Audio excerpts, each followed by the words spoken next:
Hey everybody, and welcome back to another episode of Ori and the Blind Forest. Last time, we rose up the Sorrow Past, got the Sunstone, and basically did all that we could do in every single area that we've explored. We got 100% in every single area but the Hollow Grove, and our destination lies at Mount Horu. Everything that we are going to get for 100% is on the way. So let's make our way over there. Our journey is drawing to a close, and it's been a fun one. It's a little bit sad, but also really fun. Something about this game, you know? Gives you a lot of feels, just like absolutely destroys your emotional state, but also has some really satisfying platforming in it. So, I'm just gushing about this game all over, and it's all over again. It's just the intro to this. Like, I haven't even like done anything collection-wise, but oh boy. Oh. Anyway, so our destination lies in this little area of the Hollow Grove, where we actually got a life cell. Life cell very early on. I couldn't actually do anything about this area.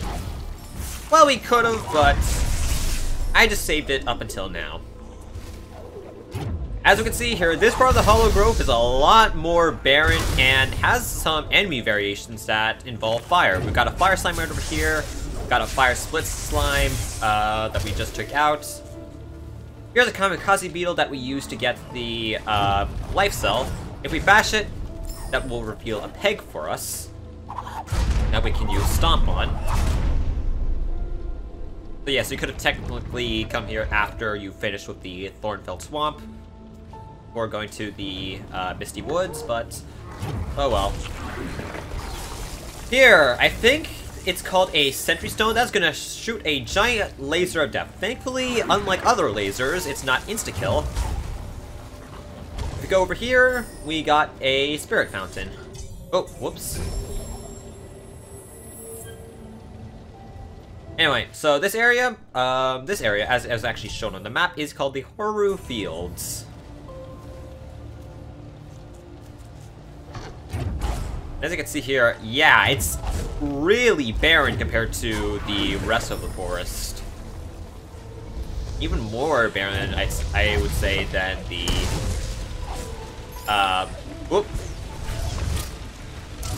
Okay, there's another death right over there. Yes, anything fire-related that's on the ground is an instant death. So that is my bad. Whoops. So yeah, don't step on these things. I've actually been doing really good about deaths for this playthrough. Anyway, so these Sentry Stones, they can only be defeated by reflecting a vast projectile back at them. Or we got a Jumping Soot. Here we got a relatively unstable log, but if we use Stomp on it, whoa! No thank you. I said no thank you. But yeah, we cannot, but no matter how many times we stomp, we won't be able to do anything about this. There's Kamikaze Beetle. And, whoa! Adamant, isn't that little guy? If we go back over here, though, another Kamikaze Beetle, we see a stone and a Sentry Stone.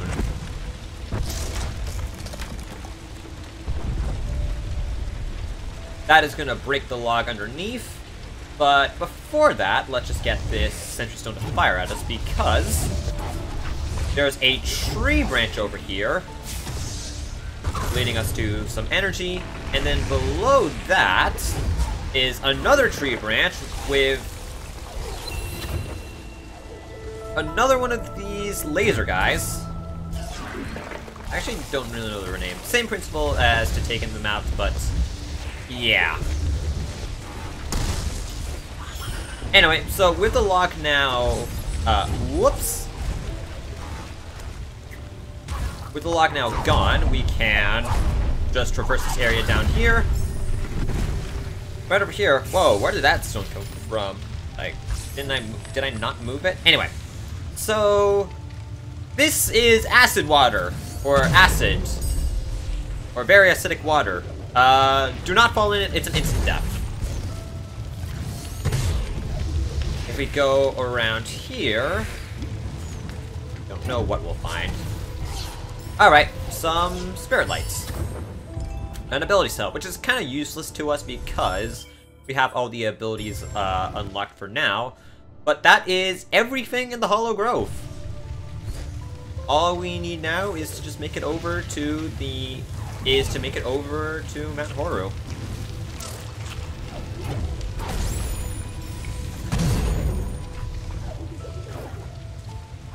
Oh, the Horu feels just like so barren, so desolate. It kind of makes for like a sort of, I don't know how to really describe it.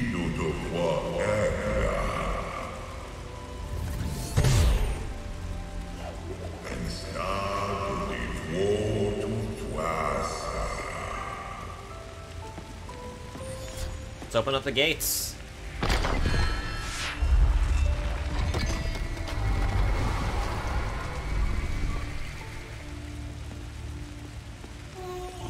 Nibel's source of warmth. All its glory has burned. Let's be careful. Many of those that enter this place have never returned.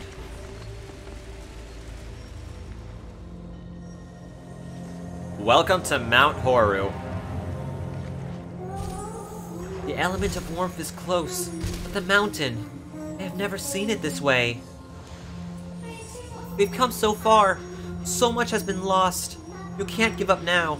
We must enter the fray. This area is pretty tough. Basically, anything that's lava related, that's an insta-kill. These platforms right over here that light up once you jump on them, keep jumping on them because if you stand too long on them, it will damage Ori if you stand too long on them. So just keep jumping on them.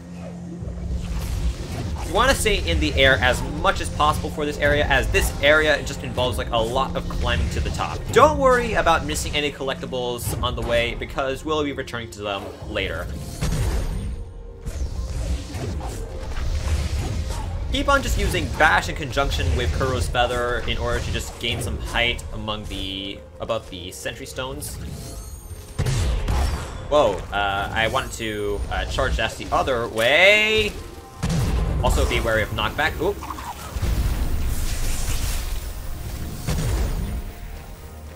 But yeah, this is the final dungeon in the game. Right over here we got a bunch of sentry stones that we can climb over. If we jump over here, we see a map pedestal. But just keep on climbing up. There should be more than enough projectiles for you to get over here. This area is a damaging floor, so if you see any floors with this pattern, just be sure to jump a lot. Bash the kamikaze beetle into this wall, and then enter this doorway.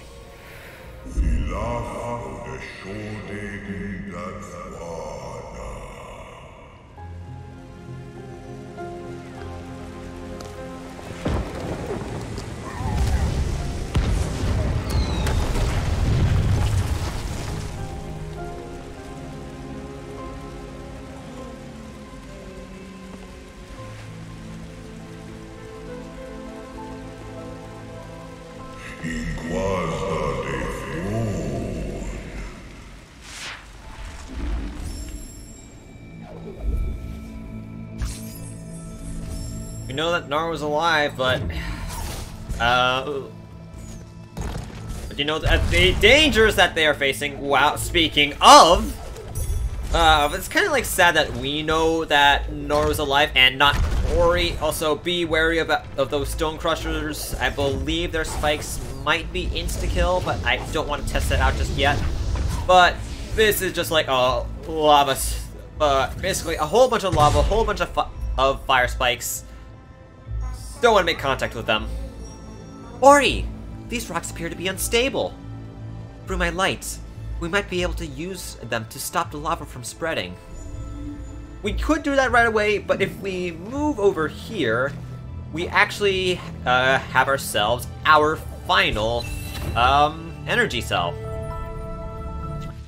And with that, we've gotten every single major collectible in the game, or at least, yeah. All 12 life cells, all 15 energy cells, and all 33 ability cells. That is all of them. We're gonna utilize Science Lightning. You know what that means? Escape sequence incoming! Nah. This actually makes the area a little bit less dangerous, which is very nice.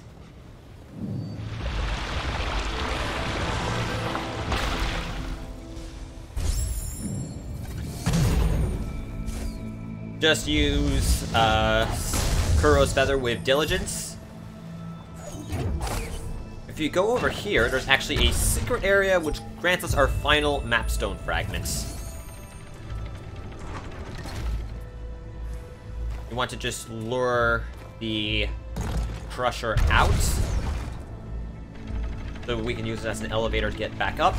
And same, we can do it for that one, but make sure you quickly jump right out of the way.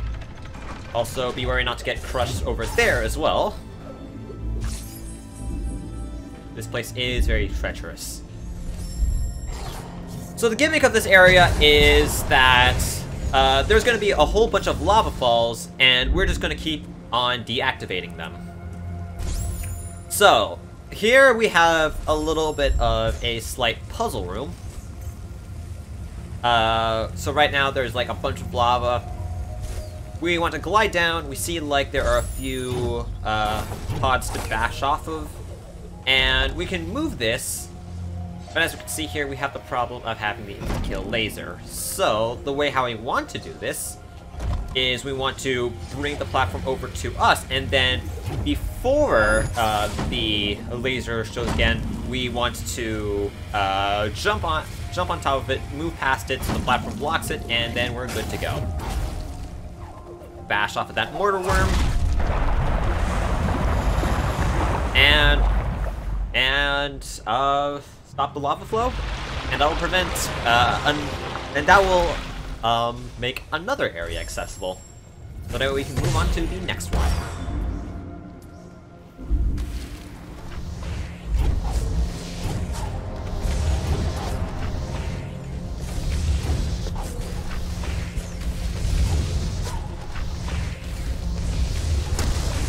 Alright, remember that secret that we saw earlier?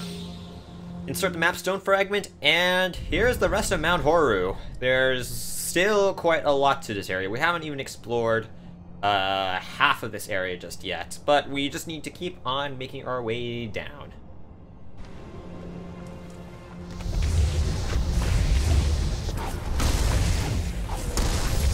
If you want to, you could just like kill these sentry stones just if you want to for the experience, although I think you should be good on experience in this point, assuming if you grabbed like Ultra Spirit Magnet and the other abilities.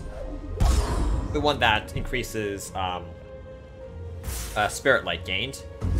Enter this room, and this is one of the easier rooms. So there's a split slime right over here. We can just like quickly stomp and immediately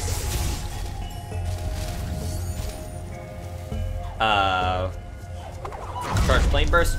Now this laser is going to just appear, so what we're going to do right over here, we're actually going to hide behind this rock. It's going to keep on circling around us,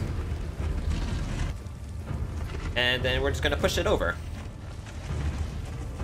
As soon as the laser gets close to us, we're going to stop pushing the rock, and we're just going to jump right over it.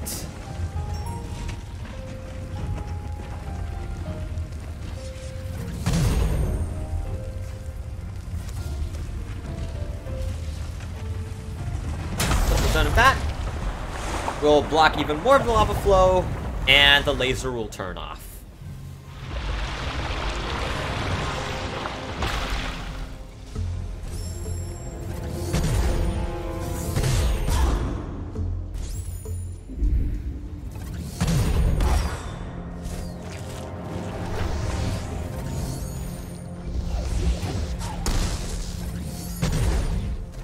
So we're gonna head over this way into another room over here, and oh yes, this room. So the gimmick of this room is that there are gonna be a whole bunch of sentry stones, and we're basically just gonna need to kill every single one of them in the area to open up that little purple gate right there to stop the lava flow. So I don't recommend killing them on right now. Largely because you need to use them to actually platform your way up to this area, which can be used. And then once you're over here, then you can focus on just taking them out. So that you have a safe path down, because don't forget, you also need to get back to that area. Just use Kuro's Feather diligently, use Bash diligently, and you should be able to get through this area without too much trouble.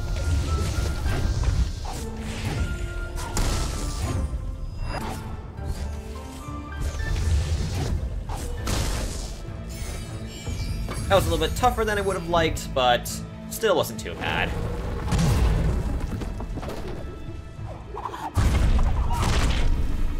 Bash this down and stop even more of the lava flow.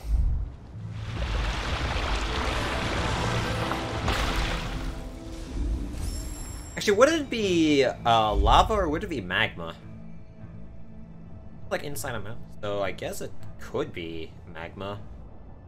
Anyway. Oh, entered in the wrong area. I don't think this this area starves you of resources. I've already been this way. But you are going to take a lot of damage here, so you might want to use a lot of saves. This area, though, oh boy. So this area is basically like a one-way trip. You jump down here, and then there's just going to be a whole bunch of enemies that are just going to destroy the platforms that you're going to be using to climb up here.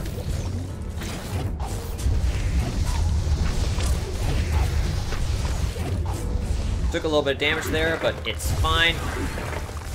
Gonna be even more sentry stones. Oh.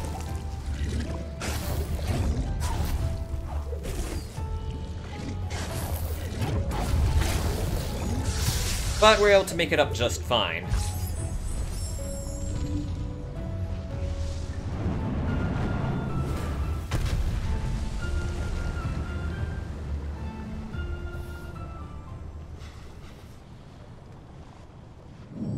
We're gonna stop more of the lava flow, making new areas accessible. And that's 48% of Mount Horu done.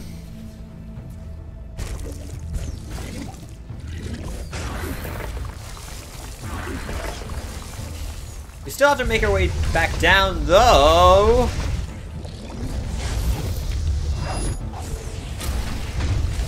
And honestly, making it back down is probably even a little bit tougher than making it back, making it up. But if you move forward quickly, it shouldn't be too problematic. But you still might take some pot shots, as evident from damage that I've taken right over there. Well,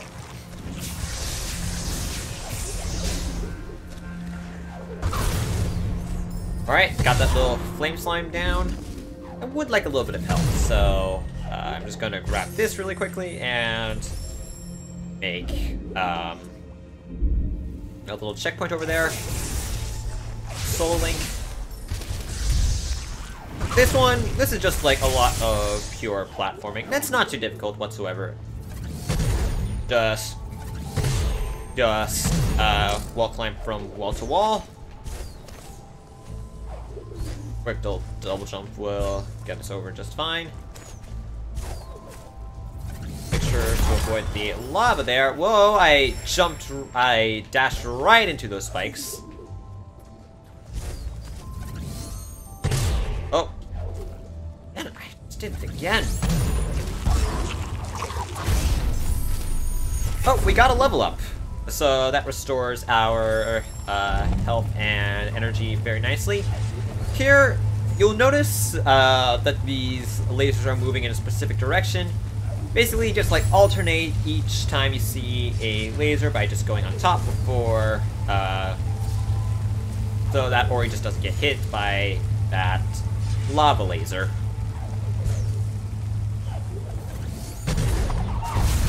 Got a split slime right over here. Not too bad. Just be worried that the walls that you're climbing up will hurt you if you stand too long on them. So just keep jumping. Oh, there's a mortar worm right over here. One bash should be enough to do it. And with that rock down, stopping the lava flow once again.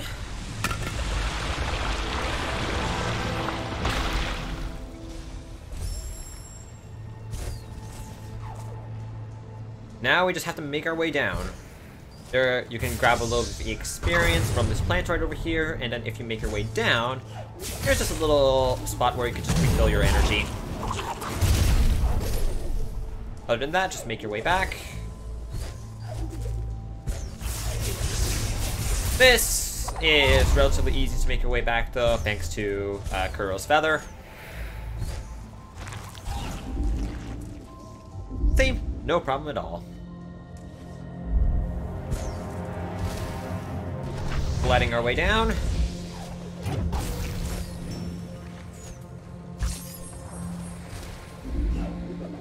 And this room.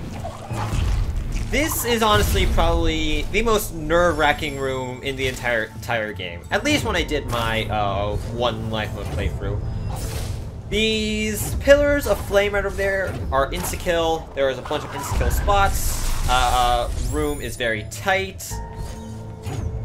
So this is too bad so far. Right over here we got a little bit of spirit light, which is very nice. And then we just bash this to stop the lava flow. Except no, not really. Instead, we do the exact opposite and create a lava flow for ourselves, meaning we need to escape. We got another escape sequence first, and it's early.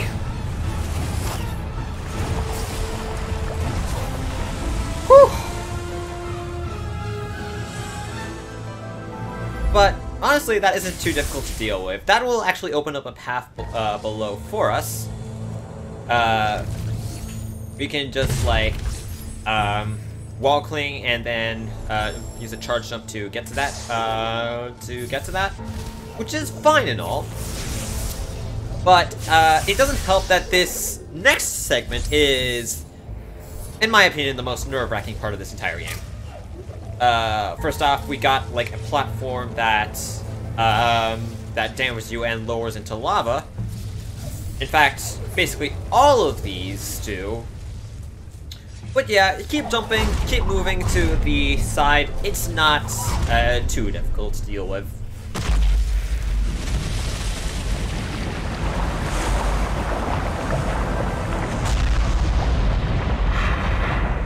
There we go.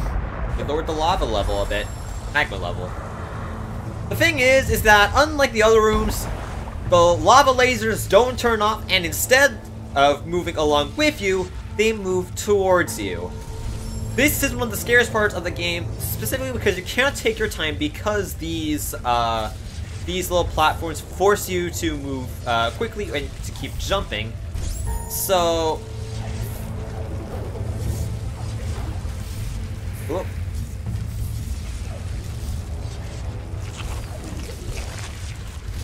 Also, be wary that because the lava level has decreased, that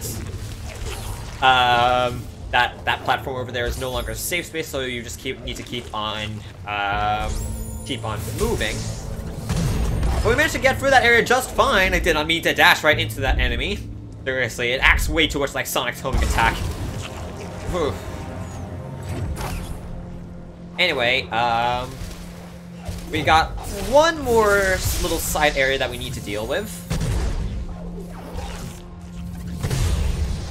Whoop. Surprisingly, that sentry stone wasn't out for me. Right, there are actually like a lot of small areas right over here. This area isn't too bad, but you just need to be fast about it. Jump over here. You can grab a little spirit light right over there. And here we have a small little puzzle room. We got another boulder like we've seen in the Sorrow Pass. We can bash it up. And that will block the...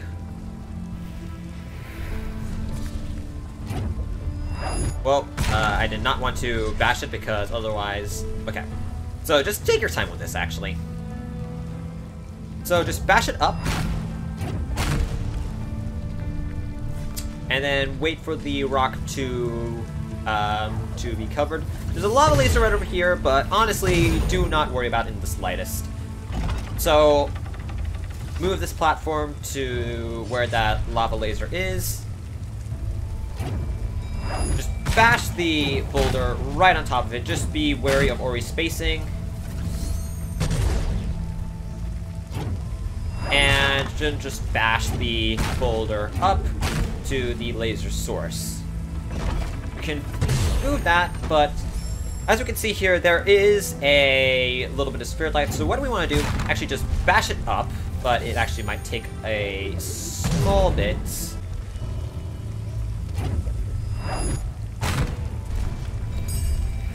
Okay.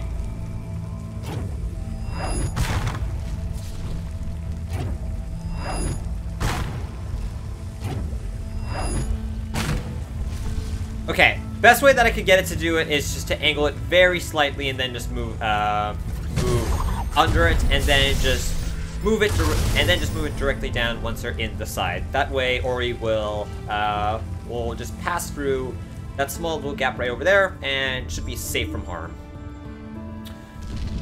We're gonna stop the lava flow for the final time.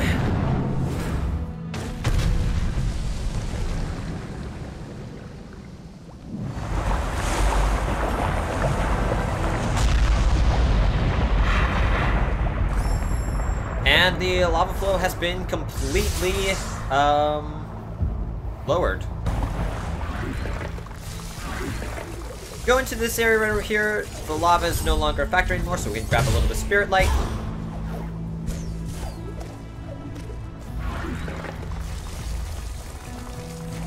Whoa. And now, there isn't actually too much left in this area. Down over here, we got like a sentry stone, some spirit light in case we needed some more for levels. We got another a little bit of spirit light. So, and we got our final spirit fountain that was hidden beneath the lava. Okay. All right, so. Once we got that spirit fountain, we can head on right over here, and we can grab ourselves a small little bit of spirit lights. Right here, over here, we got another moving mortar worm, another diving mortar worm, flaming variation. Use the double combo of charge flame, and you should be able to open the purple gates just fine. You don't need to kill any of the other mortal worms, just the one that has been diving on the ground. So, over here, there is a wall that will hurt you. Here's our final little chunk of spirit light. Grabbing ourselves another ability point. And that is everything in Mount Horu, and that is everything in Ori and the Blind Forest, collection-wise. All that is left is to enter this gate right over here.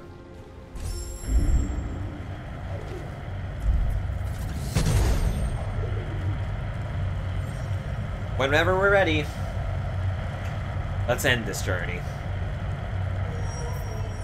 The element of warmth is within our grasp. With the elements restored, we can undo the effects of her wrath.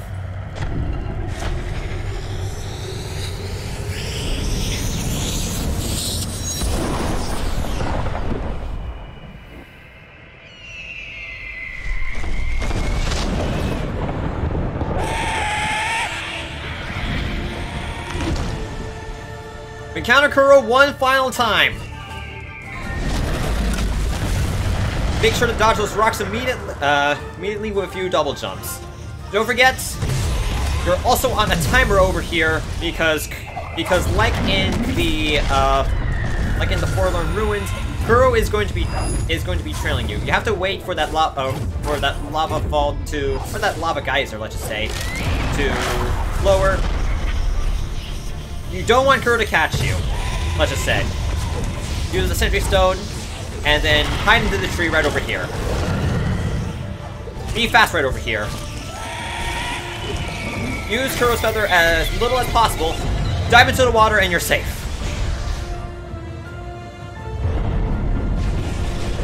Kuro's still after us though. Over here, got a little bit of wind helping us out. Hide into the tree right over here. The air is going to be burning. Bash off this, off the falling rocks, and we've escaped.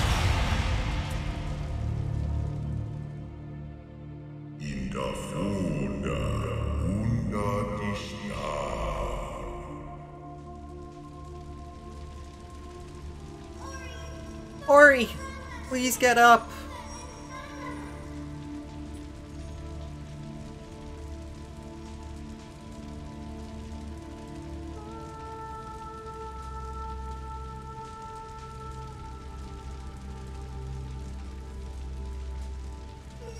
The spirit tree.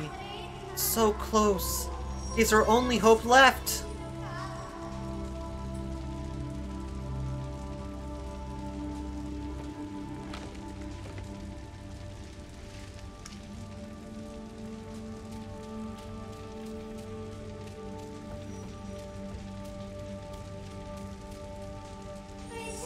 The spirit tree's near.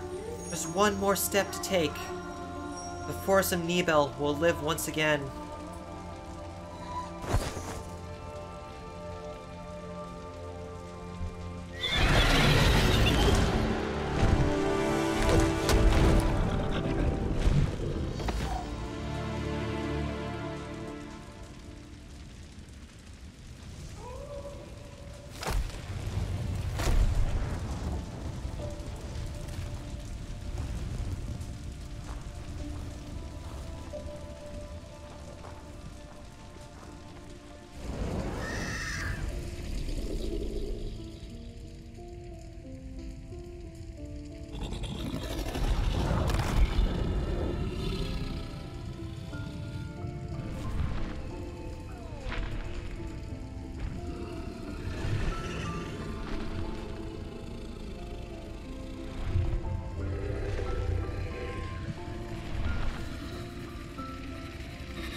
And that's it. Oh my goodness. That little ending. If it wasn't obvious already by how like, if you know me, I just won't shut up about this game. This game has, like, quickly become one of my favorite games, if not my favorite game that I've ever played. I really don't know what can be said about it. I think the game is just gorgeous in, like, every single aspect. Art style, story, music. The platforming is just so good. It's a joy to really just, like, explore Nibel in its entirety. Like, the characters, like, they don't talk at all, aside from maybe, like, the spirit tree and sign, but it's just, like, they're so... You just feel for them, you know? I don't really just have anything written for it, just, like... Just... I just freaking love this game. I really don't know what I can say about it. I first discovered Ori through the Smash Brothers like game, Rivals of Ether, and Ori was a character that I just immediately gravitated towards, which immediately resulted in me just finding out about this game, and I tried playing it, and I just absolutely loved my first experience. It was just so magical, if I can really just say anything about it. And I must have played through this game, like, at least on, like, 5 or 6 separate times, not including this one. And if I'm just gonna say anything, this game hasn't even lost a tiny bit of its magic that I had in my first initial playthrough. Just like, every single one of the moments are just so cute. The game is short. I remember my first playthrough that my only complaint about this game was that it was so short. I wanted more of it. Like, it's just like, this game was just so good to me. It was honestly like a little bit of a blast to also do like a let's play of this. Usually for something like this, I stream it, and in this game's case, I actually did with my One Life mode playthrough, which I'll link down in the description. But yeah, this was a really good revisit, and I really enjoyed let's playing it in this format.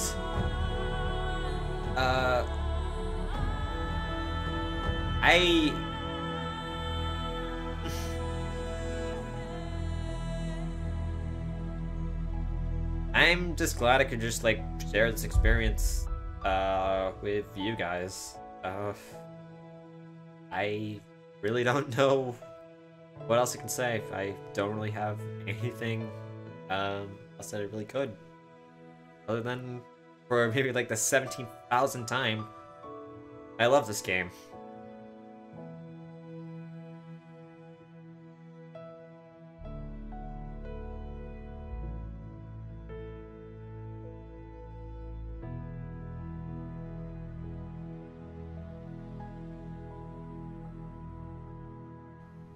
Thank you guys so much for watching.